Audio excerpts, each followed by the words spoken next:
आप अपने स्वास्थ्य का, अपने परिवार, अपने करीबियों का जरूर ध्यान रखिए। बहुत बहुत धन्यवाद।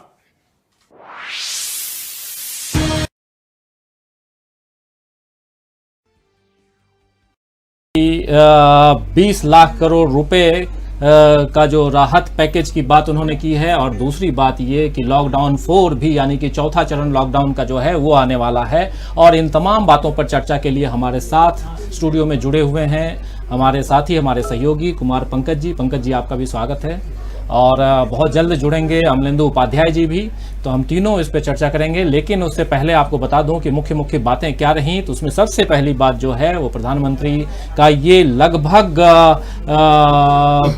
कहें तो 32-33 मिनट का भाषण था, और देश के नाम इन्होंने ये 5वां संबोधन किया है इस दौरान जब लॉकडाउन चल रहा है। इस पीरियड में ये 5वां संबोधन, और इस 5वें संबोधन में उन्होंने खास जो बातें कही हैं उसमें से सबसे महत्वपूर्ण बात यह है कि राहत पैकेज को लेकर के जो अभी तक बातें चल रही थी कि नरेंद्र मोदी राहत पैकेज की घोषणा क्यों नहीं कर रहे हैं। आपको याद होगा कि वित्त मंत्री निर्मला सीतारमण ने पहले चरण के लॉकडाउन के बाद 26 मार्च की बात मैं कह रहा हूं, 25 मार्च से जो लॉकडाउन शुरू हुआ था, 27 मार्च को उन्होंने पहले राहत पैकेज की घोषणा की थी पंकज जी। और उस समय उन्होंने 1,70,000 करोड़ रुपए के राहत पैकेज की घोषणा की थी, जिसमें ग्रामीण अंचल को उन्होंने थोड़ा बहुत उस पर ध्यान दिया था, और साथ में जो स्वास्थ्यकर्मी हैं उनके लिए भी राहत पैकेज में कुछ चीजें थी, जिसमें खासकर ये था कि जो स्वास्थ्यकर्मी हैं उनको कैसे उनके हेल्थ को लेकर के अगर किसी प्रकार की कोई तकलीफ आती है तो कैसे इंश्योर्ड किया जाए उनको, उसको लेकर के था। और 50 लाख रुपए का इंश्योरेंस की घोषणा हुई थी, आपको याद होगा पंकज जी। लेकिन आज जो हम देख रहे हैं, जो घोषणा इन्होंने नरेंद्र मोदी जी ने की है, उसमें 2 अहम बातें हैं। पहली बात ये कि उन्होंने गांव, गरीब और हर तरह के वर्ग के लिए मतलब इस पर ध्यान देते हुए उनका भाषण था, और साथ साथ उन्होंने ये भी कहा कि 20 लाख करोड़ रुपए जो कि भारत की जीडीपी का लगभग 10% बनता है, वो हम भारत की तरक्की के लिए, उन्नति के लिए, आर्थिक वर्ग से मतलब आर्थिक हालत से जो मतलब कमजोर वर्ग है उसके लिए, इन सब के लिए हम लेकर के आ रहे हैं। और ये धीरे धीरे पता चल जाएगा कि कहाँ किसको कितना दे रहे हैं, ये तो बाद में पता चलेगा। लेकिन साथ साथ नरेंद्र मोदी जी का कहना ये भी था कि आने वाला जो समय है उसमें हम कोरोना को से लड़ेंगे भी और आगे बढ़ेंगे भी। ये जो कहते कहते वो आगे गए हैं। तो मैं आपसे जानना चाहूंगा पंकज जी कि लड़ेंगे भी और आगे बढ़ेंगे भी, ये क्या कहना चाहते हैं?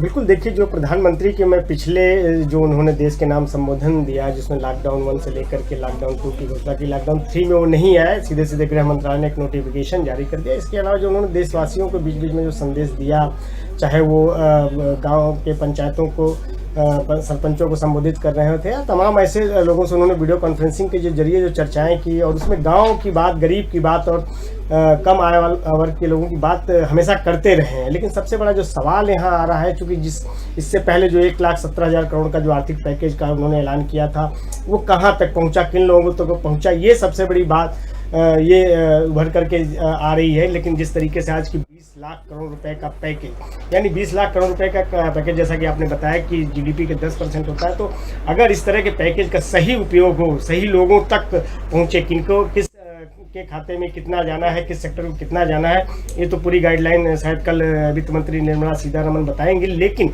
ये सवाल जरूर हमारे देशवासियों के बीच में भी है, हमारे मन में भी है कि पैकेज जाएगा कहाँ, क्योंकि जब पैकेज की होती रही है, पैकेज कहाँ गया, किसको गया, इसका मूल्यांकन आज तक नहीं हो पाया। तमाम लोग ऐसे घोषणा करते हैं, किसानों के खाते की बात हो या जनधन की बात हो, भी था कि 5-5 रुपए जो राज्य दे रहे हैं जनधन खाते के तहत, तमाम जगह से ऐसी खबरें आई कि उनके खाते में पैसे नहीं पहुंच रहे। तो किनके पास पैसा जा रहा है, किन लोगों के पास पैसा जा रहा है, ये एक बड़ा सवाल जरूर आने वाले समय में उत्पन्न होगा कि ये पैसा आखिर जाएगा कहाँ, किसको जाएगा, सही तरीके से इसका डिस्ट्रीब्यूशन।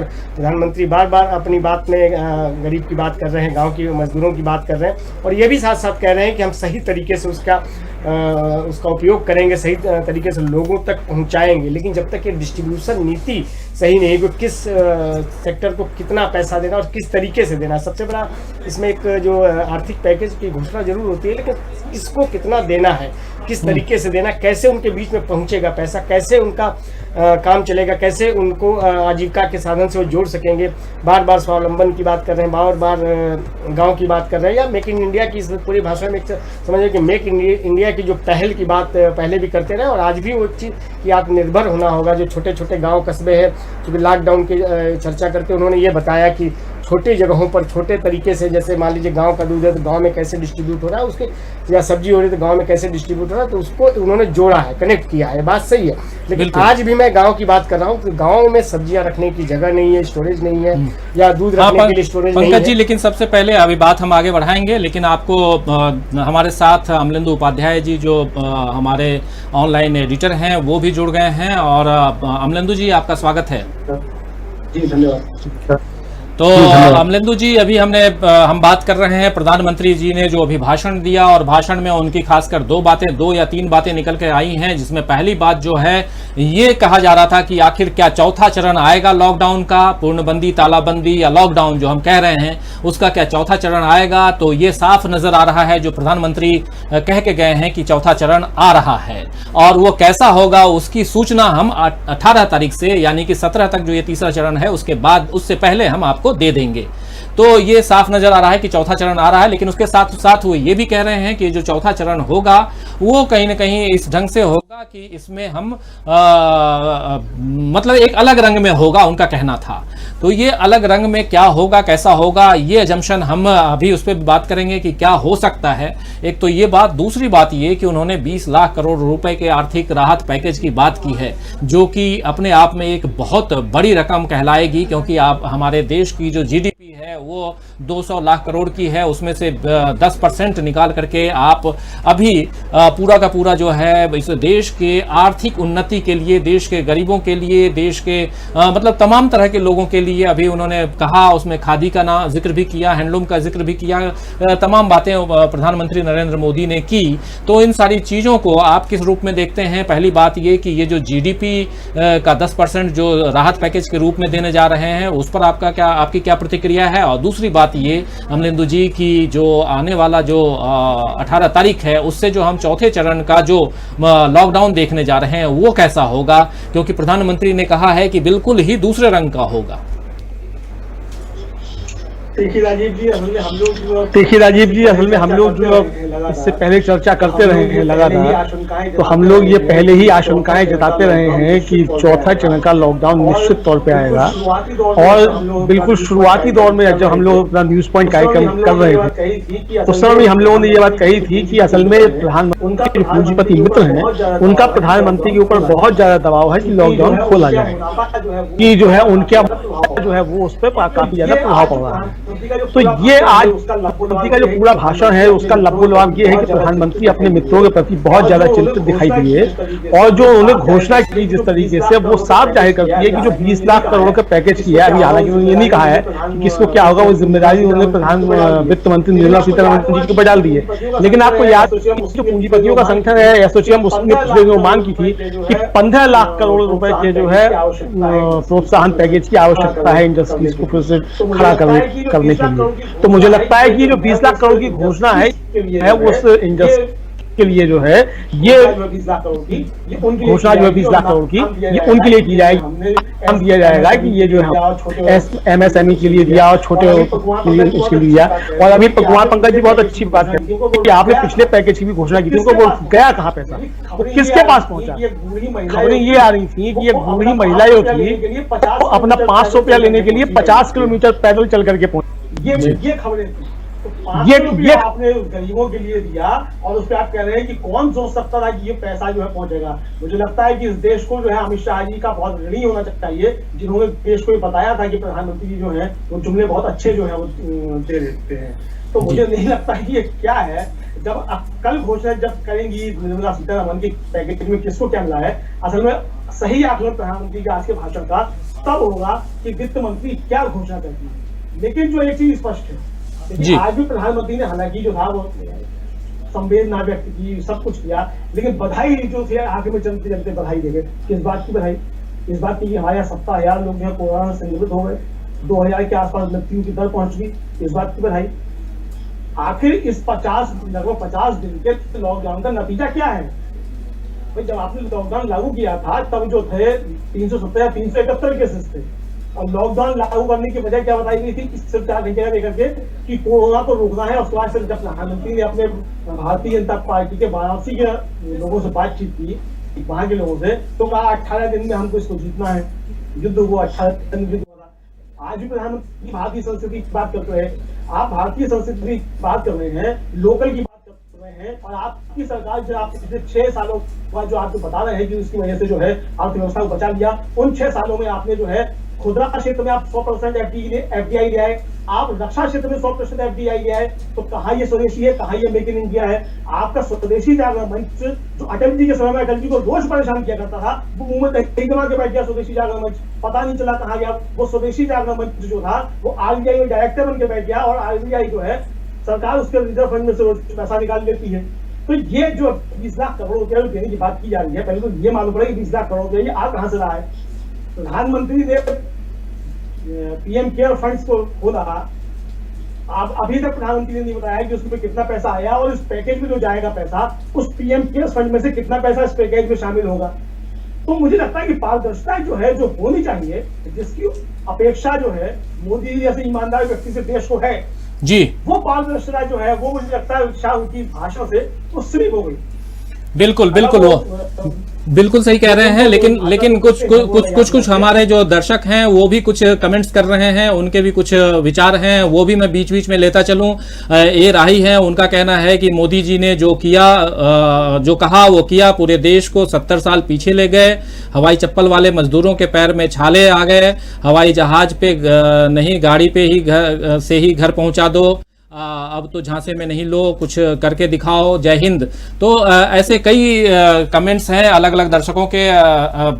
अभी अमलिंदु जी और पंकज जी दोनों के लिए मैं कह रहा हूं, लेकिन उसके साथ साथ ये भी बताऊं कि जो स्थितियां अभी निर्मित हुई हैं 3 फेज का, जो पंकज जी हम लोगों ने देखा कि लॉकडाउन, और ये लगभग 50-55 दिनों का जो लॉकडाउन का पीरियड है, और इसमें कहा गया था, और बिल्कुल जो अभी अमलिंदु जी बता रहे थे कि जिस समय लॉकडाउन की शुरुआत हुई थी उस समय लगभग 300 केस थे, 400 केस थे, और अभी जो है 70,000 से ज्यादा केसेस हैं। तो ऐसी स्थिति में आप अब धीरे धीरे एक तरफ फैक्ट्रीज को खोलने जा रहे हैं, बाजार खोलने जा रहे हैं, रेलगाड़ियां चला रहे हैं, लेकिन जिस समय आपने शुरुआत की, जिस समय अगर उस समय आपने अगर थोड़ा सा आगे का कुछ देखा रहता, तो इतने जो ये कमेंट में ए राही का इसलिए ले रहा था क्योंकि इसमें एक बात जो है वो निहित है कि आखिर क्या कारण है कि इस देश में जो अफरा तफरी का माहौल पैदा हो गया, इस देश में जिस प्रकार गरीबों को, मजदूरों को, कामगारों को 100 kilometre, 200 kilometre, 500 kilometre, 1000 kilometre, 1500 kilometre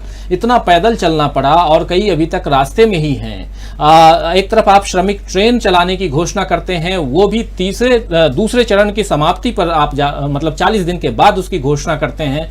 तो ये एक जो कहते हैं कि आपने बिना प्लानिंग का पूरा काम कर लिया, बिना प्लानिंग के आपने इस कोरोना जैसी महामारी से लड़ने की बात कह डाली। आप 40 दिन पहले, 50 दिन पहले आपने जिस उत्साह के साथ में इस कोरोना से लड़ने की बात की थी, उस उत्साह में आपको कहीं पर भी जो गरीब वर्ग है, जो ऐसा तबका जो कि जिसके पास आज रोजी रोटी और रोजगार के, खाने के जो कहते हैं उसके लाले पड़ गए हैं, वो उस तबके के बारे में आपने नहीं सोचा, और स्थिति ये हुई कि आज वो लोग दर दर भटक रहे हैं। और अभी जो अमलिंदु जी बता रहे हैं कि 20 लाख करोड़ रुपए के बारे में जो घोषणा होगी, निर्मला सीतारमण जो वित्त मंत्री हैं वो जो घोषणा करेंगी, उसमें कौन सा पैकेज किसको देती हैं, कितने रुपए किस मद में जाता है, ये तो बाद की बात है। लेकिन आखिर आज भी जो दर दर भटक रहे हैं, जो चलो गांव तक पहुंच भी गए, वो गांव में क्या करेंगे? सिर्फ मनरेगा के भरोसे रहेंगे? क्या कहेंगे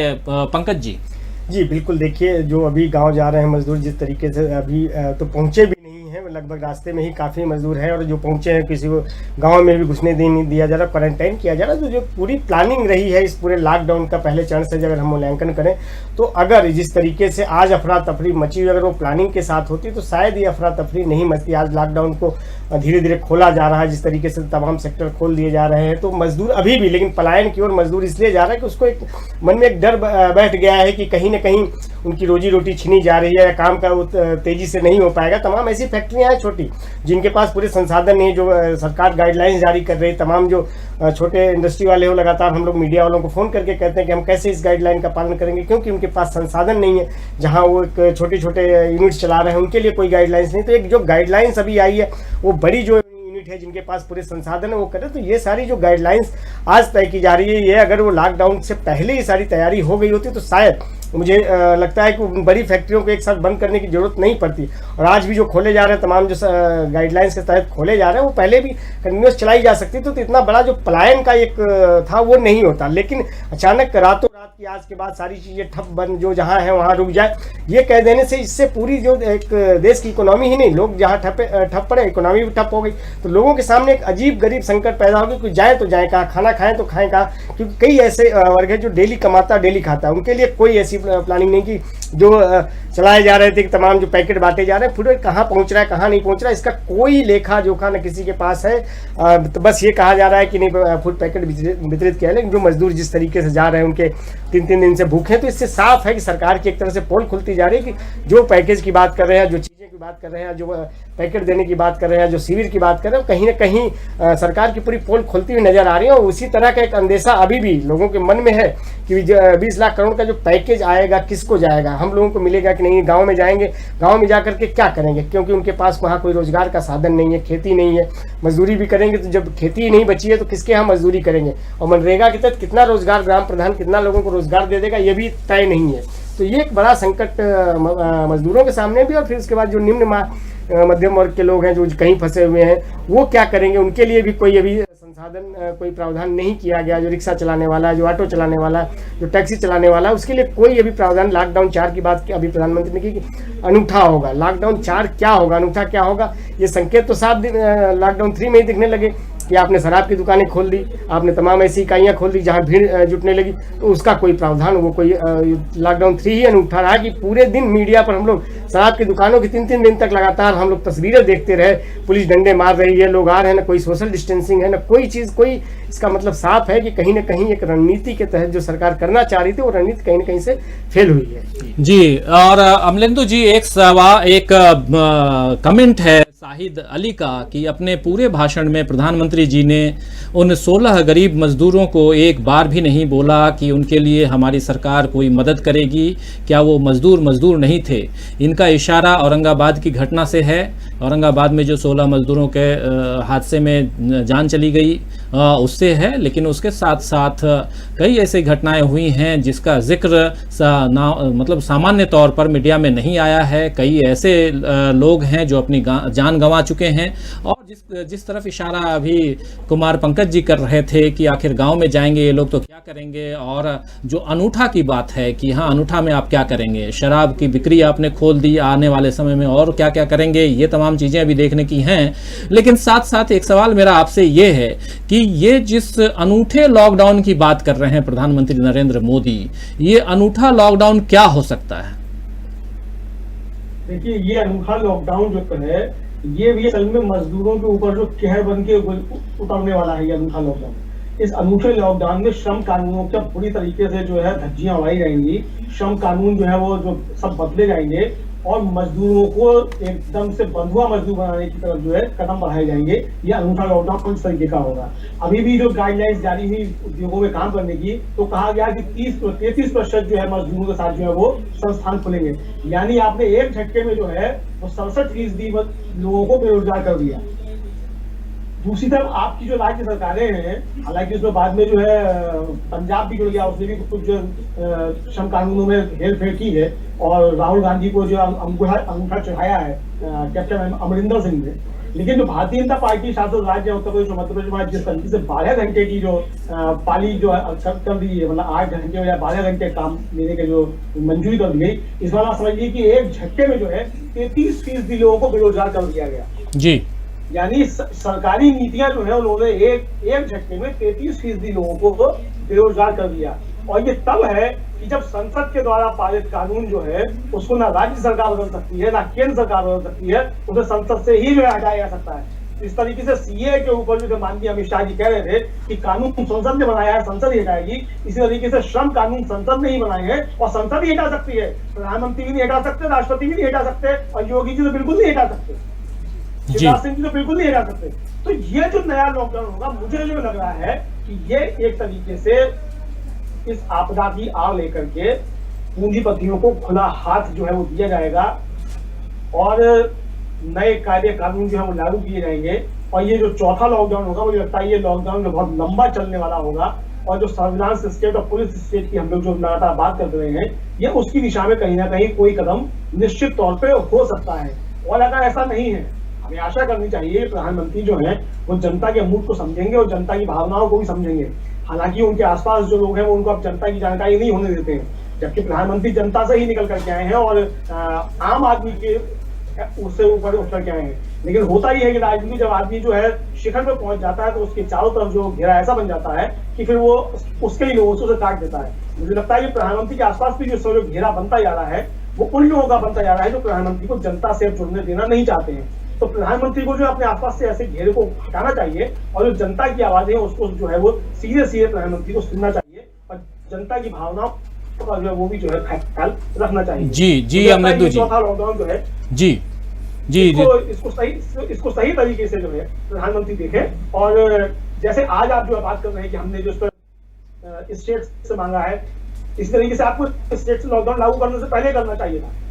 बिल्कुल सही। आपने राष्ट्र के नाम पर संबोधित किया था, जनता कर्फ्यू का आपने आह्वान किया था, आपको उसी से मुख्यमंत्रियों के साथ बैठक करनी चाहिए थी। मुख्यमंत्री के साथ ना भी करते, कैबिनेट की बैठक कर देते। चलिए ठीक है, आप मुख्यमंत्री जो है वो अब दूसरे दलों के ज्यादा हो गए हैं, आपके कम रह गए हैं। लोकतंत्र है, खूबसूरती लोकतंत्र की होता है ऐसा। तो आपको अपनी कैबिनेट में ही बात कर लेनी चाहिए थी। यानी आपके कैबिनेट के लोगों को भी मालूम कब पड़ा जब आपने घोषणा कर दी लॉकडाउन लागू हो गया। जी, तो ये स्थिति जो है ये ना प्रधानमंत्री के लिए अच्छी है, ना इस देश के लोकतंत्र के लिए अच्छी है और जनता के लिए तो कतई अच्छी है।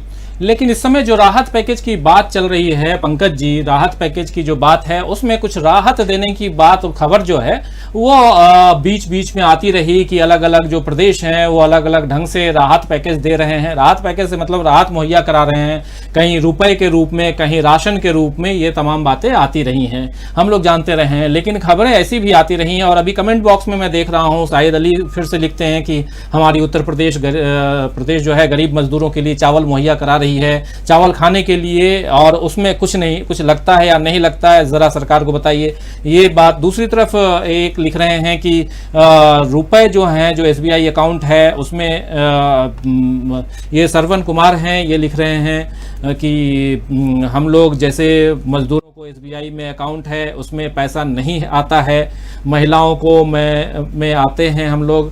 तो अलग अलग सवाल है, मतलब रुपए आपके अकाउंट में नहीं आ रहे हैं या आपको जो राशन देने की बात हो रही है वो नहीं मिल रहे हैं। तो देखिए, एक जो तबका है जिनको कि अपनी फैक्ट्री चलानी है, अपना बिजनेस चलाना है, और उनके लिए राहत पैकेज, और एक तबका जिनको अपने जीवन यापन अपना करना है, जिंदगी की गाड़ी आगे बढ़ानी है, वो तबका है। तो सबसे पहले अभी जो प्रधानमंत्री जैसे बात करके गए हैं उसमें आपको क्या लगता है पंकज जी कि वो किस तबके की ओर इशारा करके गए हैं? ये जो 20 लाख करोड़ रुपए के राहत की बात करके गए हैं कि ये आने वाले समय में हम देश की जनता के लिए, यहाँ के आर्थिक स्थिति को सुधारने के लिए हम करने जा रहे हैं। चलिए, ये तमाम चीजें आती हैं और इससे फायदा होता है कि रोजगार का सृजन होता है, रोजगार मुहैया कराएंगे आप, लोगों को पैसा मिलेगा, उससे जीवन यापन होगा, वो तमाम बातें समझ सकते हैं हम। लेकिन साथ साथ मैं ये भी जानना चाहता हूं कि आखिर ये जो राहत राशि है या राहत का दूसरा की सामग्री है वो लोगों तक तो पहुंचे, क्योंकि बिहार से भी ऐसी खबरें आ रही हैं, उत्तर प्रदेश से खबरें आ रही हैं, दूसरे राज्यों से खबरें आ रही हैं कि जो राहत सामग्री है या राहत के नाम पे जो पैसा है वो ना अकाउंट में पहुंच पा रहा है, ना उनके घरों तक पहुंच पा रही है सामग्री। क्या कहेंगे पंकज जी? जी बिल्कुल, देखिए मैं इसमें एक बात स्पष्ट करना चाहूँगा कि जिस तरह से पहला चरण का जो लॉकडाउन हुआ उसमें राज्य सरकारों ने बड़ी तत्परता दिखाई, तमाम तरह से जो गरीब मजदूर रहे उनके लिए कुछ न कुछ खाने की सामग्री या रहने के लिए व्यवस्था कराई। लेकिन धीरे धीरे जो पहले लॉकडाउन के बाद जब दूसरा लॉकडाउन का चरण शुरू हुआ तो देखा कि वो जो गति है वो मध्यम पड़ती जा रही है। यानी मतलब राज्य सरकारें भी असमर्थता जता रही और साफ उन्होंने इशारा भी किया सरकार से, इनसे पैसा भी मांगा कि हमारे पास आर्थिक संकट हो रहा है, हमें पैसा दिया जाए। यानी कहीं न कहीं ये साफ दिखाई पड़ रहा है कि राज्य सरकारों ने जो गति पहले लॉकडाउन के दौरान दी थी, जो जिस तरीके से राशन और चीज़ें मुहैया कराई जा रही थी, तमाम स्कूलों में, गाँव में सरपंचों के जरिए माध्यम से चीज़ें की जा रही थी, किसानों के पैसे दिए जा रहे थे, जनधन की बात हो रही थी कि 500 रुपये अकाउंट में दिए जाएंगे। हालांकि बहुत सारे किसानों को भी पैसे नहीं मिले और बहुत जनधन अकाउंट में भी पैसे नहीं। लेकिन ये जब ये लंबा चलता चला गया तो और उसके बाद राज्य सरकारों ने भी धीरे धीरे हाथ खींचने पीछे शुरू कर दिए, क्योंकि उनके पास भी आर्थिक संसाधन नहीं रहे। यहाँ तक कि कई राज्यों ने शराब की दुकानें खोलने के लिए इसलिए सिर्फ किया कि भाई उनको पैसा कहाँ से आएगा। डीजल और पेट्रोल की कीमतें बढ़ी, शराब की दुकानों खोली गई, शराब की कीमतें बढ़ाई गई, इसलिए बढ़ाई गई कि उनके पास भी पैसा, यानी खजाना उनका खाली हो रहा है। और बार बार केंद्र की ओर से इशारा करते रहे कि हमें जीएसटी का पैसा वापस किया जाए, हमें आर्थिक पैकेज दिया जाए। यानी साफ है कि सरकारों की भी इस लॉकडाउन में कमर टूट गई है और उसका कोई जो है प्रावधान न केंद्र की ओर से किया गया, न राज्य सरकारों ने भी जिस तरीके से मांगा वो भी खुल करके नहीं मांग पा रहे, क्योंकि ज़्यादातर भाजपा शासित राज्य है तो वो खुल करके अपनी बात नहीं कह पा रहे। हाँ जरूर गैर भाजपा शासित जो राज्य हैं वो जरूर अपनी बात मुखर होकर के कह ले रहे हैं, लेकिन भाजपा शासित राज्य एकदम खुल करके नहीं बोल रहे हैं, बल्कि वो सिर्फ दावे कर रहे हैं कि हमने अपने राज्य में ये चीज़ें की, इस तरह से लॉकडाउन किया, जो रेड जोन था उनको ऑरेंज जोन और ऑरेंज जोन को ग्रीन जोन बनाने में क्या क्या अपनी मतलब उपलब्धियां गिनाने में लगे हैं। लेकिन सच्चाई इसके इतर कुछ और है कि अंदर जब झांक करके देखेंगे तो वो पैसा सच में अभी जो संकट है कि जिस तरीके से घोषणाएं हुई और जो आज जो 20 लाख करोड़ की घोषणा की गई है वो किस तरीके से, वो राज्य सरकार, कहीं ऐसा तो नहीं कि ये पैसा राज्य सरकारों को दिया जाए, राज्य सरकारों के जरिए डिस्ट्रीब्यूट, तो क्या है इसका तरीका, क्या होगा, इसको लेकर के जब कल वित्त मंत्री निर्मला सीतारमण खुलासा करेंगे तभी जाकर के स्थिति क्लियर होगी कि इस पैसे का डिस्ट्रीब्यूशन किस सेक्टर को होता है, कि वो गरीबों के लिए जाता है या इंडस्ट्री को जाता है। जैसा कि अभी अमरेंद्र जी कह रहे थे 15 लाख करोड़ रुपए जो है सोचैम को चाहिए, तो यानी साफ है कि एक इंडस्ट्री वालों का, एक बड़ी इंडस्ट्री वालों का दबाव है कि उनको बड़े पैकेज की जरूरत है। अगर उनकी बात अगर मान ली जाए तो फिर बाकी लोगों के लिए बचा 5 लाख करोड़ रुपए, तो 1,70,000 करोड़ रुपए पैकेज, पहले ही पैकेज का ऐलान हो चुका है, उसका पता नहीं चल पाया कि वो कहाँ पहुंचा, किसके मद में गया, किन लोगों को गया। तो उसका तो इसी तरह से कहीं ऐसा तो नहीं है कि सिर्फ ये जो घोषणा है वो कहीं ना कहीं भ्रमित करने वाली हो। जी बहुत सारे सवाल भी आ रहे हैं, बहुत सारे लोग अपना जो कमेंट है वो भी लिख रहे हैं। सादिक पटेल हैं, वो लिख रहे हैं कि जो राशन का ऐलान करा वो तो ये करोड़पति लोग ही खा जाएंगे, गरीब मजदूरों को तो वहीं जो 1 महीने में जो मिल रहा था वही मिलेगा। और फिर मोहम्मद अंसारी ऐसे ही लिखते हैं, फिर मोहम्मद गौसे हैं उनका है, फिर सुलेमान शाह हैं, वो लिखते हैं कि जनभावना को लेकर पैकेज नहीं है, पूंजीपतियों को बड़ा करने वाली घोषणा है और मध्य वर्ग को मूर्ख बना रही है मोदी सरकार। ऐसे शाहिद अली हैं, वो लिख रहे हैं कि हमारे प्रधानमंत्री जी अपने इतने लंबे भाषण में अपनी तारीफ करते हुए पूरे देश को संबोधित कर रहे थे, लेकिन टेस्टिंग कहाँ कितनी हो रही है प्रधानमंत्री जी को भी पता नहीं। ये एक शाहिद अली ने जो सवाल उठाया है, अमरेंदु जी खासकर में ये बात करना भी चाह रहा था कि ठीक है पैकेज की हम बात कर रहे हैं, लॉकडाउन खत्म होगा नहीं होगा उसकी बात कर रहे हैं, खत्म लॉकडाउन को लेकर के जो सवाल है वो साफ साफ अब सामने आ गया है कि लॉकडाउन 4 यानी कि लॉकडाउन का चौथा चरण आ रहा है, ये तो तय है। लेकिन जो अहम सवाल है कि ये लॉकडाउन आखिर किसके लिए, लॉकडाउन इस बीमारी, इस महामारी यानी कोरोना जैसे बीमारी से बचने के लिए, और इसका हम लोग ऑलरेडी 55 दिन 17 तारीख को बिता चुके होंगे। उसके बाद आगे कितने दिन और बिताना है, जैसा कि अभी आप बता भी रहे थे शुरुआती अपने वक्तव्य में कि आने वाला एक लंबा समय जो है लॉकडाउन का चलेगा। अगर ये लंबा समय चलेगा तो इस बीमारी से बचाव के लिए, जैसा कि शाहिद अली ने बोला है कि आखिर इस बीमारी से बचाव के लिए टेस्टिंग किट, इस बीमारी से बचाव के लिए जो दूसरे उपाय हैं, वैक्सीन है, बाकी तमाम चीजें हैं, उसको लेकर के, अपनी स्वास्थ्य सुविधाएं कैसी हैं उसको लेकर के, इस पे मोदी जी कुछ नहीं कहे। ये आखिर आप तमाम बातें कहते गए, लेकिन बीमारी को लेकर के कि उस पे हम आगे क्या करने जा रहे हैं, अगर आप बीमार हो रहे हैं तो उससे आपको घबराने की जरूरत नहीं है और हम आपके लिए हैं और हम क्या कर रहे हैं ये बताने की जरूरत थी, जो वो नहीं बताए। क्या कहेंगे आप? देखिए, एक तो प्रधानमंत्री ने अपने भाषण में जो कहा, जो मतलब इस पूरी बीमारी को लेकर के जो उनका एक छोटा सा जो वक्तव्य था वो यही था कि जिस समय बीमारी शुरू हुई उस समय भारत में एक भी पीपीई किट नहीं बनती थी और आज 2 लाख पीपीई किट जो है रोज बन रही है। ये प्रधानमंत्री ने कहा, देश को बताया। लेकिन प्रधानमंत्री ने देश को ये नहीं बताया कि भारत के अंदर जितने स्वास्थ्य कर्मी संक्रमित हुए हैं उतने इटली और यूएसए में भी नहीं हुए हैं। ये प्रधानमंत्री ने देश को नहीं बताया। और क्यों संक्रमित हुए? क्योंकि उनको पीपी किट नहीं मिली, आज भी नहीं मिल रही है। ये प्रधानमंत्री ने देश को नहीं बताया, जो कि बताना चाहिए था। और क्या आपके पास स्थिति है आगे किस तरीके से जांच होगी, किस तरीके से जांच हुई है? अब तक देश में कुल कितनी जांच हुई? अगर जो मीडिया में रिपोर्ट्स आ रही है उसके हिसाब से 10 लाख जांच अभी नहीं हुई है, और 10 लाख जांच नहीं हुई है तब जो है 70,000 का आंकड़ा ये देश जो है कोरोना को पार कर चुका है। तो आप समझ सकते हैं कि अगर जांचें ज्यादा होंगी तो स्थिति क्या होगी, लेकिन जांच होगी कहां से? मैं अभी कल ही खबर एक पढ़ रहा था कि नीतीश कुमार जो चिंतित है कि जो प्रवासी लौट करके आ रहे हैं उनकी हम जांच कैसे करें, क्योंकि किट नहीं है। तो प्रधानमंत्री 2 लाख पीपी किट बता रहे थे, तो प्रधानमंत्री बताते हैं कितनी टेस्टिंग किट है और कहां से आई है ये टेस्टिंग किट, कहां बनी है, कहां से मिली है, कितनी टेस्टिंग किट हम बना रहे हैं। आप चावल जो गरीबों को नहीं बांट सकते, उससे सैनिटाइजर आप बनाएंगे, क्योंकि आप बता दें आप गरीबों को सैनिटाइजर देंगे। कितने गरीबों को आपने सैनिटाइजर दे दिया बताएं? नहीं है कोई इसका हिसाब किताब। और देखिए जिस तरीके से जो रघुराम राजन और अभिजीत बनर्जी की जो थी बातचीत थी राहुल गांधी के साथ में, तो रघुराम राजन ने कहा था कि आप जो है 6 महीने के लिए भी अगर गरीबों पे उनका खर्च करते हैं तो सिर्फ 55,000 करोड़ रुपए जो है वो खर्च होगा उनको राशन देने के लिए। मैं ये बात कहना चाहता हूँ कि रघुराम राजन का जो दलील थी वो एकदम सही थी। इस समय लॉकडाउन को लंबा चलाने की आवश्यकता है, क्योंकि बीमारी तेजी से बढ़ रही है। और स्वयं एम्स के डायरेक्टर का पिछले दिनों बयान था कि जून और जुलाई में संख्या जो काफी बढ़ेगी, और आप ऐसे में अगर लॉकडाउन में शिथिलता देंगे तो बीमारी और तेजी से बढ़ेगी। तो प्रधानमंत्री को इस चीज को समझना चाहिए। आवश्यकता इस समय यह थी कि जिन मजदूरों को, प्रवासी मजदूरों को आप जो वापस पहुंच रहे हैं या जो गरीब तबका है, आप उसके राशन का इंतजाम करते, मुफ्त राशन का। और सिर्फ उनका ही नहीं, अब तो देखिए जो हम जैसे लोग जो मध्यम वर्ग के लोग थे वो भी उस श्रेणी में पहुंचने वाले हैं कि हमको भी कभी लाइन में लगने की आवश्यकता पड़ सकती है। और ये स्थिति हमारी नहीं है, मतलब बहुत बड़े मध्यम वर्ग की ये स्थिति जो है इस लॉकडाउन के बाद होने वाली है। और इस मध्यम वर्ग के सामने सबसे बड़ी समस्या ये है कि वो लाइन में खड़े होने को जो है अपनी बेइज्जती नहीं समझता है, तो लाइन में खड़ा भी नहीं हो सकता, भूखा भी नहीं रह सकता। उस समय 2 ही समस्या है।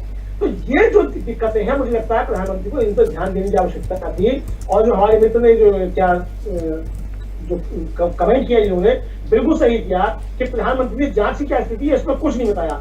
और ये जबकि बताना चाहिए था कि जांच किस तरीके से होगी, किस तरीके से आप इस पर बीमारी पर रोक लगाएंगे। क्योंकि आपने जब लॉकडाउन की घोषणा की थी तो आपने कहा था कि बीमारी से लड़ने के लिए, और प्रधानमंत्री उस समय बहुत ईमानदारी बात की।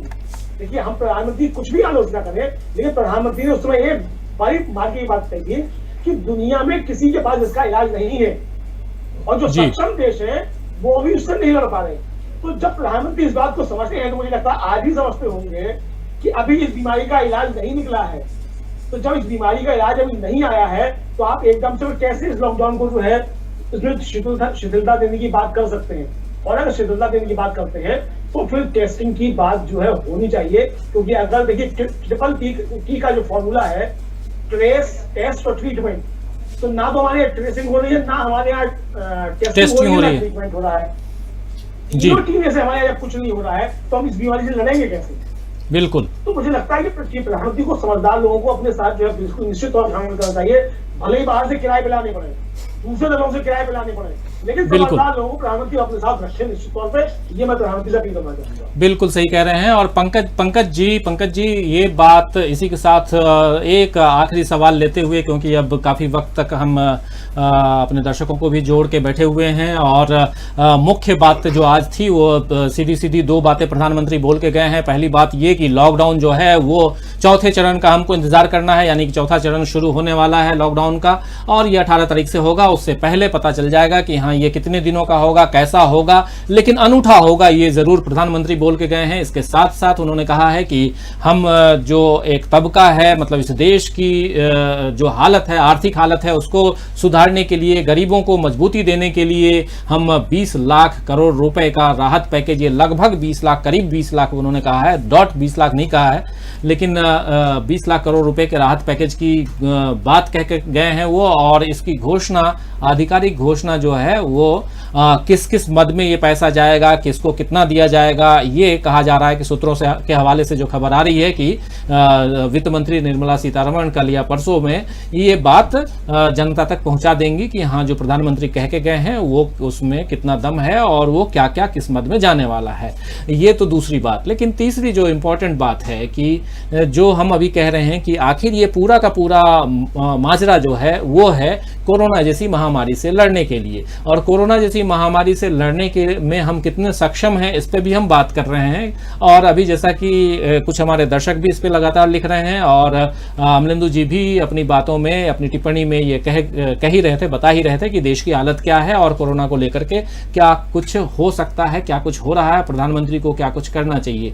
लेकिन आपका वक्तव्य ये चाहूंगा मैं कि आखिर इस बीमारी से अभी तक जो स्थिति अभी तक आई है, जहां हम पिछले जो 50 दिनों से जिन चीजों को देख रहे हैं, झेल रहे हैं, उसमें जिस प्रकार पहले मरीज से लेकर के 70,000 से ज्यादा मरीजों तक ये देश पहुंच गया है, तब जबकि 10 लाख भी 1,35,000 करोड़ 135 करोड़ का जो पॉपुलेशन है इस देश का, उस पॉपुलेशन में 10 लाख लोगों की भी टेस्टिंग अभी तक नहीं हुई है। तो आने वाले समय को आप किस रूप में देख रहे हैं? क्या जैसा अनुमान कभी वर्ल्ड हेल्थ ऑर्गेनाइजेशन यानी कि विश्व स्वास्थ्य संगठन ने लगाया था, या दूसरे जो लोग जो आगे दूरदर्शी हैं उन लोगों ने लगाया है, और भारत में मरीजों की संख्या में जबरदस्त इजाफा की बात कर रहे हैं, क्या वैसा कुछ हम देखने वाले हैं आने वाले समय में? जी बिल्कुल, जो अभी तक जो उभर करके जो आंकड़े आ रहे हैं, अभी तो देखिए सबसे बड़ा एक आंकड़ा अभी आज तक सरकार ने ये नहीं रखा कि कितने लोगों के लिए को इन्होंने क्वारंटाइन किया। ये आंकड़ा आज तक न कहीं मीडिया में आया, न किसी को सरकार, चूंकि सरकार जो आंकड़े यही बता रही है कि सिर्फ इतने लोग कोरोना पॉजिटिव, इतने डेथ हुई, इतने ठीक होकर के चले गए, लेकिन कितने लोग क्वारंटाइन है तमाम, चूंकि हम लोग देख रहे हैं कि लॉकडाउन से पहले से ही, मतलब जब लॉकडाउन की शुरुआत हुई उससे पहले से ही क्वारंटाइन सेंटर की, चूंकि जब वुहान से लोगों को बड़े संख्या में भारतीयों को लाया जा रहा तो दिल्ली में एक सेंटर बनाया गया था ITBP का, जहां लोगों को क्वारंटाइन है। तो उस समय तो आंकड़े आ रहे थे कि 500, 300, 200 लोगों को क्वारंटाइन किया गया, उनको 14 दिन के बाद छोड़ा जा रहा है। लेकिन उसके बाद कोई आंकड़ा नहीं आया। देश भर में क्वारंटाइन सेंटर बनाने की बात हुई, तमाम स्कूलों को, तमाम अस्पतालों को, तमाम होटलों को क्वारंटाइन सेंटर बना, लेकिन क्या वो आंकड़े कितने हैं इसको लेकर के सरकार ने आज तक खुलासा नहीं किया है, और न कोई बता रहे कि कहाँ कितने। अभी जैसे गाँव की जो पलायन कर रहे हैं, मुझे उनके लिए बताया जा रहा है कि गाँव के स्कूल में उनको क्वारंटाइन किया गया, उनकी संख्या भी आज तक न सरपंच बता पा रहे हैं, न जिला प्रशासन बता पा रहा है, न कोई स्वास्थ्य विभाग बता पा रहा है उन आंकड़ों को कि कितने लोग क्वारंटाइन आज की डेट में किए गए। अगर सरकार ये भी आंकड़ा देती तो इससे भी एक अंदाजा लगता है कि चलिए इतने लोग इस देश में इधर से उधर पलायन किए हैं, बाहर से आए, उनको क्वारंटाइन किया गया, वो आंकड़ा 1 लाख, 2 लाख, 1000 जो भी हो सकता है, लेकिन उसके बारे में कुछ नहीं बताया। तो ये एक बड़ा रहस्यात्मक वो है कि जो क्वारंटाइन किए गए उसमें सिर्फ क्वारंटाइन या बीमार भी पड़ रहे हैं या ठीक हो रहे हैं, क्या है, कुछ उसका कोई आंकड़ा अभी तक नहीं है। अभी 2-3 दिन पहले ही दिल्ली सरकार को लेकर के, दिल्ली में जो मौतें हुई हैं उसको लेकर के बड़े सवाल खड़े हुए थे कि जो आंकड़े हैं वो गलत दिखाए जा रहे हैं। इसको लेकर के बड़ा हंगामा मचा था कि जो शमशान भूमि है या जो सौदागृह है वहाँ पर जो संख्या है, और दिल्ली सरकार के जो आंकड़े, तो इस तरह के हमको लगता है कि कई जगहों पर इस तरह की चीज़ें हो सकती हैं, क्योंकि जो आंकड़े हैं उसको लेकर के थोड़ा सा लोगों के मन में भी संशय है। लेकिन ये है, जरूर है कि जिस तरीके से लॉकडाउन के पालन कराए जाने चाहिए, जो प्रधानमंत्री बार बार पहली बार जैसे उन्होंने जो अपील किया, लोगों ने मानी, उनकी बात को माना जो जहाँ, लेकिन जब उनको दिक्कतें हुई तो पलायन करना, देखिए आप जिस दिन से उन्होंने कहा कि आज रात के 12 बजे सारी चीज़ें, लोगों ने माना, लेकिन पलायन तब शुरू हुआ जब कहीं ना कहीं अफवाहें फैली या कहीं ना कहीं उनको दिक्कत होने लगी, उनकी रोजी रोटी का संकट आ गया, उनको खाने की चीज़ें नहीं मिली, तो तब वो पलायन शुरू हुआ। अगर वो चीज़ें तैयार रही होती उतने दिन के लिए, पूरी तैयारियां उन्होंने अगर कर रखी होंगी तो राज्य सरकारों के साथ भी मिल करके या जो भी इनकी संबंधित एजेंसियां उनके साथ मिल करके अगर तैयारी होती तो शायद इस चीज़ को एक बड़े संकट से बचा जा सकता था। जी बिल्कुल, बड़े संकट से बचा जा सकता था, लेकिन तैयारियां पहले होती तब ये सब कुछ होता, जैसा कि पंकज जी बता रहे हैं। लेकिन अमलेंदु जी, आखिरी क्योंकि हमारा प्रोग्राम जो है अब मात्र 3 मिनट बचा है, 9:15 बजे अपने को इस प्रोग्राम को खत्म करना है, तो उससे पहले आखिरी कमेंट आपसे भी लूंगा और आखिरी कमेंट कुमार पंकज जी से भी लूंगा। आपसे जो आखिरी कमेंट लेना चाह रहा हूं कि आखिर आप आने वाले समय में भारत को किस ओर जाते हुए देख रहे हैं, क्योंकि जो स्थिति अभी है उस स्थिति में जिस प्रकार चारों तरफ कामकाज ठप हैं, लोग जो हैं खासकर मजदूर तबका, कामगार तबका जो है वो शहरों को छोड़ करके अब अपने अपने घरों की ओर, गांवों की ओर चल दिया है, चाहे वो ट्रेन से जाएं, बस से जाएं, पैदल जाएं, जैसे भी जाएं, जो पहुंच रहे हैं वो अपने अपने गांवों की ओर जा रहे हैं। क्या आप देखते हैं कि ये दोबारा वापस लौट करके शहरों की ओर आएंगे? पहली बात। और अगर सब कुछ सामान्य होता आने वाले समय में, तो वैसी स्थिति में भी क्या वो लोग वापस, क्योंकि आप शहरों में काम, चाहे वो कंस्ट्रक्शन का काम हो, चाहे फैक्ट्री का काम हो, तो तमाम तरह के, चाहे एक्सपोर्ट्स का काम हो, इंपोर्ट का काम हो, हर जगह कहीं ना कहीं अगर आप देखेंगे, चाहे दिल्ली, मुंबई, चेन्नई, कलकत्ता, अहमदाबाद, बेंगलुरु, जहां भी देखे वहां बिहार, यूपी, छत्तीसगढ़, मध्य प्रदेश, झारखंड, इन जगहों के लोग जो थे वो गांवों से आकर के उनका पलायन हुआ था और वो काम कर रहे थे। लेकिन आज की स्थिति में जब ये लोग अपने अपने घरों की ओर चले गए हैं और दूसरी तरफ एक अनूठा लॉकडाउन की बात प्रधानमंत्री नरेंद्र मोदी जी कह के गए हैं, तो ये हम तो मानने के लिए बिल्कुल तैयार हैं कि ये अनूठा लॉकडाउन जो है वो आने वाले समय के लिए न सिर्फ अनूठा और यादगार होगा, बल्कि वो काफी लंबा भी चलने वाला है, जिस पर आपने भी सहमति जताई है और कुमार पंकज भी इस बात से सहमत हैं। लेकिन साथ साथ मैं ये जानना चाहता हूं कि क्या ये जो समय होगा आने वाले समय में, भारत किस दिशा में जाता हुआ दिखाई दे रहा है, जब गरीब तबका, मजदूर तबका किसी भी रूप में, किसी भी हालत में अपने अपने गांवों की ओर चले जाएंगे? देखिए, मुझे लगता है कि जो नया भारत जो बनने जा रहा है, जिसकी प्रधानमंत्री जी बार बार घोषणा कर रहे थे, और जिस तरीके से प्रधानमंत्री जी थे वो कह रहे संकल्प और तमाम मतलब शब्दावली बहुत अच्छी इस्तेमाल करते हैं प्रधानमंत्री जी कि संकल्प हमारा, और संकल्प से बाहर बढ़ेगा। ठीक है, संकल्प से बाहर बढ़ेगा, मगर बढ़ेगा किधर भारत? जी, हाल ये है कि हमारा संकल्प हमारा किस दिशा में है, संकल्प हम कहाँ लेकर के जा रहे हैं देश को। तो अभी तक जो दिशा प्रधानमंत्री ने दिखाई है, तो मुझे नहीं लगता है कि उस दिशा से भारत जो है कहीं आगे बढ़ने जा रहा है। बहुत स्पष्ट सी बात है, क्योंकि प्रधानमंत्री ने कोई विभाग आउटलाइन नहीं की थी, देश के सामने कुछ नहीं बताया कि इस नए भारत का निर्माण किस तरीके से होगा। आप लोकल वोकल की जो बात कर रहे थे, आखिर वहां लोकल को किस तरीके से रोजगार मिलेगा, छोटी इंडस्ट्रीज उन लोकल क्षेत्रों में कैसे बनेंगी। जब मेक इन इंडिया की आप बात कर रहे हैं, तो अभी तक आपका मेक इन इंडिया था वो असेंबल इन इंडिया था। यानी आप जो उम्मीद लगाए बैठे थे कि प्रधानमंत्री पूरी दुनिया में घूमेंगे और पूरी दुनिया से जो है विदेशों से फैक्ट्रियां उठा करके यहाँ ले आएंगे। अभी भारतीय जनता पार्टी का IT से इतिहास चला रहा था इस लॉकडाउन के दौरान ही कि चीन से जो वो कंपनियां उठा रही है, और इसकी वजह से और भारत जो है वो बाहर खड़ा खड़ा 1000 कंपनी जो है वो भारत में आएंगी। तो भाई साहब, एक तो पहली इस IT से तो समझने की आवश्यकता है कि चीन से जो 1000 कंपनियां उखड़ रही है, अगर वो उखड़ भी रही है तो आप क्या नहीं आ रही है पहली चीज तो, और अगर आपके आ रही है तो इसलिए आ रही है कि आपका जो है श्रम जो है चीन से भी ज्यादा सस्ता मिलेगा, और जो श्रम कानून तोड़े जा रहे हैं, जो क्रश किए जा रहे हैं, वो उनके लिए किए जा रहे हैं। तो आप जो है इसे उपनिवेश जो है विदेशी कंपनियों का बनाने की तो पड़ रहे हैं। तो मेक इन इंडिया तो किसी भी तरीके से नहीं हुआ। मेक इन इंडिया तब होता है जब हमारे किसान के खेत से उपजा हुआ अन्न जो है, हमारे किसान के खेत से निकली हुई सब्जी जो है, वो जाकर के बने और उससे उत्पाद तैयार हो। हमारे देश का जो उद्योगपति जो है या छोटा हमारा कारोबारी जो है, हैंडलूम वाला जो है, जिसकी प्रधानमंत्री चर्चा भी कर रहे थे, वो जो है इस देश की अर्थव्यवस्था में योगदान दे।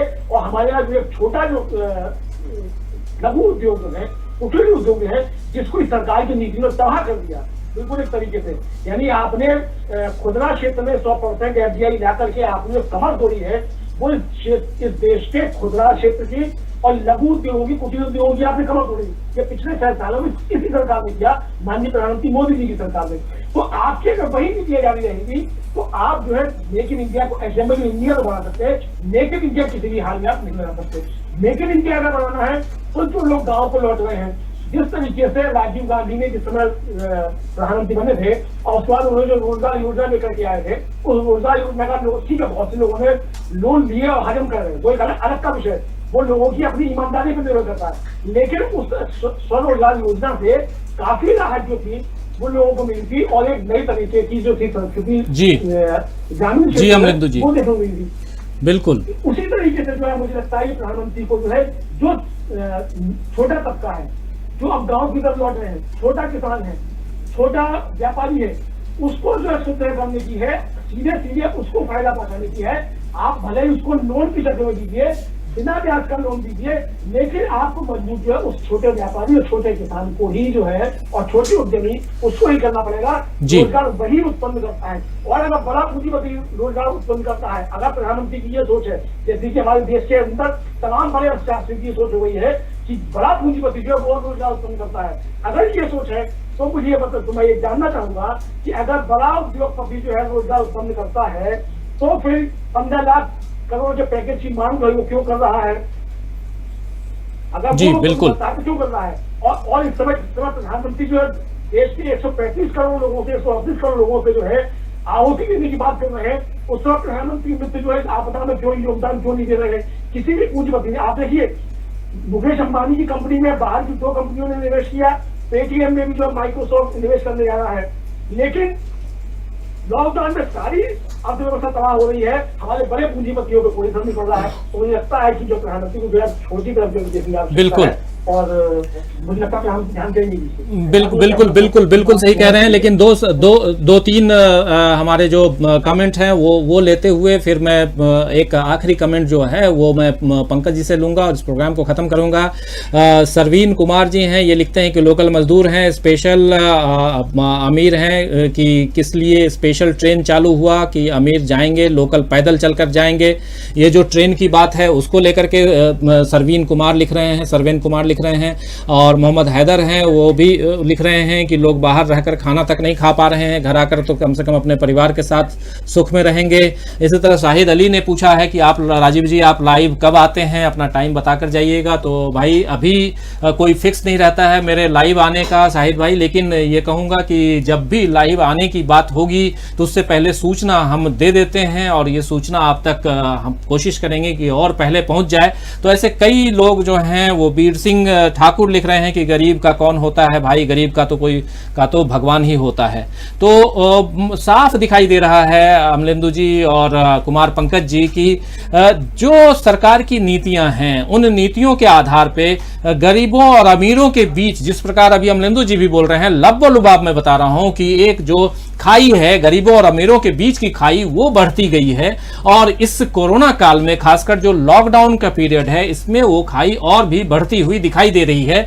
और जो भी राहत की बात हो या किसी भी प्रकार की सुख सुविधाओं को मुहैया कराने की बात हो, तो उसमें भी हम देख रहे हैं कि वो अमीरों को ध्यान में रख करके उसके हिसाब से प्लानिंग की जा रही है। और ये लोगों को, आम जनता को समझ में आए ना आए, लेकिन आज न कल बातें बाहर निकल के आती हैं और समझ में आएंगी। और काफी हमारे जो दर्शक हैं काफी समझदार हैं, उनको बातें समझ में आती हैं, इसलिए वो इन बातों को कहते हैं। लेकिन एक आखिरी कमेंट के साथ में पंकज जी, आज ये पूरा का पूरा जो मसला है और खासकर प्रधानमंत्री का आनन फानन में अचानक आना और 8 बजे दिन को 8 बजे शाम को आना, 8 बजे का टाइम जब भी प्रधानमंत्री देते हैं तो एक डर सा बन जाता है कि पता नहीं क्या कहने वाले हैं। लेकिन आज 8 बजे का समय क्या वो डर पैदा करके गया या डर हटा करके गया, क्या बोलेंगे? नहीं, देखिए बिल्कुल जो 8 बजे जब घोषणा हुई कि 8 बजे वो आ रहे हैं, तो तमाम जो सोशल मीडिया पर इस तरह की चलने लगी कि भाई आज कुछ और नई घोषणाएं हो सकती है। मतलब वो डर वाला ही एक जो संदेश था वो डर वाला ही है।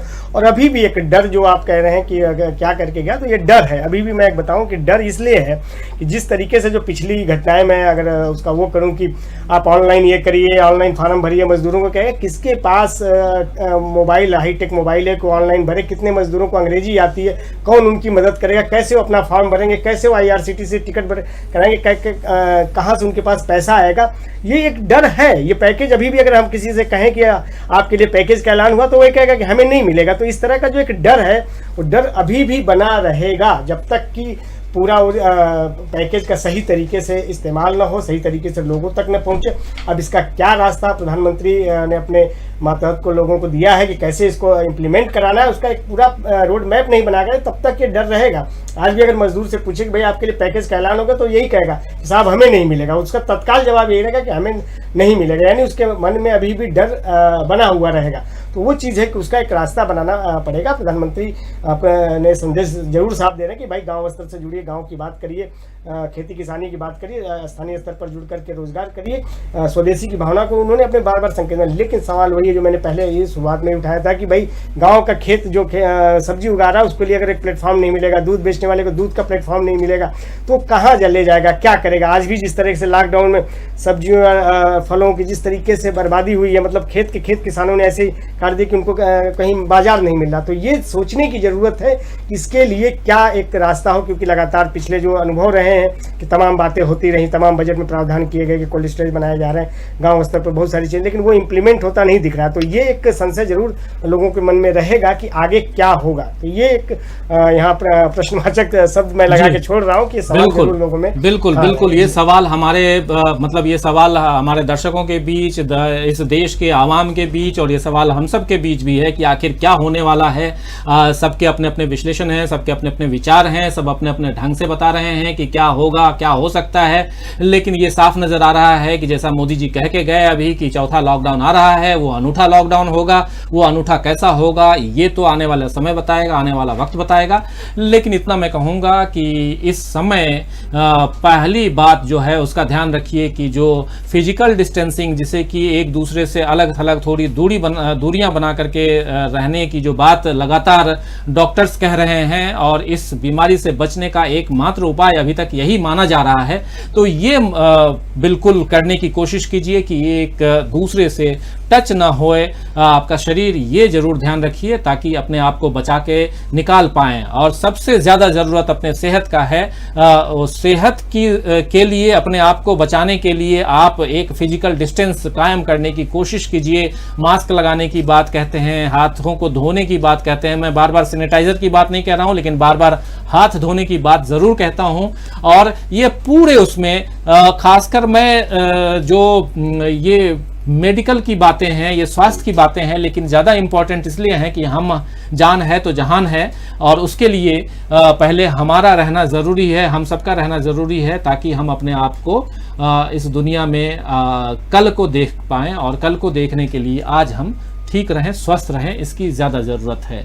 लॉकडाउन चौथा लेके आइए, पांचवा लेके आइए, छठवां लेके आइए, लेकिन आप गरीबों की, मजदूरों की, कामगारों की, जो भूखमरी के शिकार हो रहे हैं उनकी, जो यहाँ से गांव चले गए हैं उनकी, इन तमाम लोगों की अगर आप कदर नहीं करेंगे, ख्याल नहीं करेंगे, तो फिर आपकी भी आज न कल कोई कदर नहीं करेगा। इतना ध्यान तो रखना पड़ेगा। और ये बात शायद सरकार जो है वो जानती होगी, और मैं ऐसा ही मानता हूं। तो पंकज जी आपने और अमलेंदु जी आप दोनों ने इस चर्चा में भाग लिया। न्यूज़ पॉइंट का हमारा ये स्पेशल अंक, स्पेशल बुलेटिन जो हमेशा हम लोग करते हैं, अमलेंदु जी आप और हम करते हैं न्यूज़ पॉइंट, लेकिन आज एक नए रूप में हमारे साथ कुमार पंकज जी भी जुड़ गए, तो हम सब इस अपनी जो बातें हैं अपने दर्शकों तक, अपने साथियों तक पहुंचा पाए। इसके लिए बहुत बहुत धन्यवाद। दर्शकों आपको भी बहुत धन्यवाद कि आप लोगों ने बड़े ध्यान से हमें सुना, और पंकज जी आपको भी और अमलेंदु जी आपको भी, आप दोनों को भी बहुत बहुत धन्यवाद हमारे साथ जुड़ने के लिए। और दर्शकों आप देखते रहिए डीबी लाइव, हमारे साथ जुड़े रहिए। आपके जो भी ख्याल, जो भी कमेंट्स हैं वो कमेंट बॉक्स में ज़रूर लिखिए, और हमारी कोशिश रहेगी कि आपके सवालों का हम जवाब दे पाएँ। और जो साथी हमसे कांटेक्ट करने की कोशिश करते हैं, जो साथी हम तक कई बार लिखते हैं कि हम यहाँ फंसे हुए हैं, हम वहाँ फंसे हुए हैं, लेकिन हमारी कोशिश ये रहती है कि किसी भी तरह से आप अगर फंसे हुए हैं तो आप अचानक आनन फानन में बाहर मत निकलिए, लेकिन जब तक व्यवस्था ना हो जाए तब तक बाहर मत निकलिए, क्योंकि हर तरह की परेशानियां आपको सड़कों पर झेलने को